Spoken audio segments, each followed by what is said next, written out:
Okey, kepada korang yang minat kereta performance, okey, depan saya ni ada satu unit model Toyota Corolla GR RZ. Yang ni adalah model tahun 2023.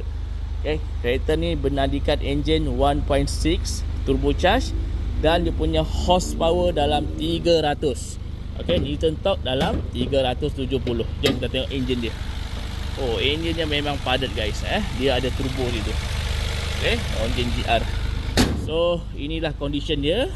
Okey, sangat cantik guys. Brake caliper color merah, rim size 19 inci, original BBS Japan. Okey, sini ada logo GR. Body dia adalah body white. Okey, jom kita tengok dalam dia. Okey, untuk interior dalam dia sangat cantik, sangat kemas guys.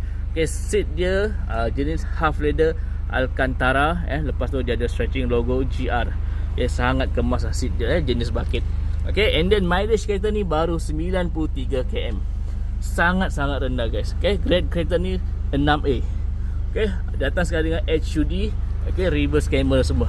Sound system JBL. Okay, kalau boleh tengok JBL sound system. Alright, itu belah dalam lah. Okay, kereta ni boleh naik 5 orang. Ruang belakang pun luas lagi. Okay, tengok body belakang sangat menarik guys. Okay, didatangkan sekali dengan 3 lubang exhaust. Alright. Untuk ruang bonet, bolehlah muat beg korang, beberapa beg, right?